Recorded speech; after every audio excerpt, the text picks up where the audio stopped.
ISPR की जानिब से एक प्रेस कॉन्फ्रेंस की गई 9 मई के वाक़ये के हवाले से। उन्होंने एक पेशकश की थी कि वो जुडिशल कमीशन बनाए, लेकिन माजी के जो इवेंट्स हुए हैं उस पर भी जुडिशल कमीशन बनाया जाए। अब बिल्कुल मुकम्मल तौर पर खामोशी है। जी देखिए, हमने तो उसी दिन जवाब दिया था, हर चीज़ पे कमीशन बनाई जाए। जो कुछ पाकिस्तान में जो जुडिशल कमीशन बने थे उनकी रिपोर्टें भी शाया की जाए। क्यों छुपाते हैं? दूध का दूध हो जाना चाहिए। इसमें कोई खौफ किसी को होगा? जिनसे गलतियां हुई वो अपनी गलतियों की माफ़ी मांगे। हमसे अगर कोई गलती हुई होती तो हम माफ़ी मांगते। हम तो 9 मई को मान ही नहीं रहे कि हुआ है। इसे क्या अगर हुआ है, देखिए यास्मीन राशिद कह रही है अंदर मत जाना, और वो 1 साल से अंदर है। क्यों? जो रोक रही थी उसको आप अंदर बैठाए हुए और अभी तक ना सजा देते। लाइव वीडियो के यास्मीन राशिद ने कहा क्या चीज तोड़ी थी, किसको अंदर भेजा था। आपके पास लेटेस्ट टेक्नोलॉजी है। नादरा के ऊपर भी आपने एक जनरल को बिठा दिया है। क्यों नहीं ढूंढ पाते? चेहरों के नाम आए कि ये इसका शनाख्ती कार्ड नंबर है, ये PTI का 20 साल से मेंबर है, 15 साल से मेंबर है।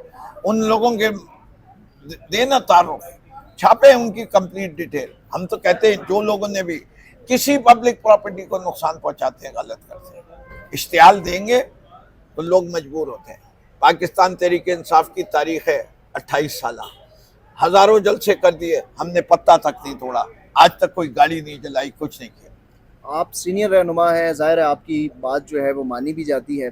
इस सारी मौजूदा सूरत हाल में आप क्या तजवीज़ करेंगे? किसके साथ मुज़ाकरात होने चाहिए? ये मैं समझता हूँ कि सबसे पहले तमाम जमातों को और तमाम पार्टियों को और तमाम जो इसके प्लेयर्स हैं वो अपने आप से अहद करें कि हम पाकिस्तान को टूटने नहीं देंगे।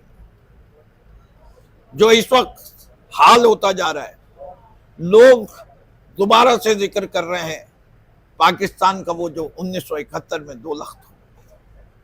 क्यों ये बात आ रही है? कहीं ना कहीं तो ये सेंटिमेंट आ रहा है, कहीं ना कहीं तो लोग इतने अपने आप को समझने लगे कि इतना दबाया जा रहा है कि लोग बगावत करने पे तैयार हो जाएंगे। लोग किसके खिलाफ बगावत करेंगे? वो कौन सी कुव्वत है जिसके खिलाफ लोग बगावत करें? क्या उस कुव्वत को एहसास है कि वो दोबारा इस मुल्क को खतरे में डाल रही है? क्या माजी में ये नहीं हुआ? जब जुल्म और सितम हद से ज्यादा बढ़ेगा तो लोग बगावत करते हैं। आप देख रहे हैं कि पाकिस्तान उसी तरफ बढ़ रहा है जो 71 के हालात। ये मेरे ख्याल से हर पाकिस्तानी को ये यकीन है कि अगर ये नहीं हुआ तो पाकिस्तान एक दफा फिर बड़े खतरे में आ चुका है।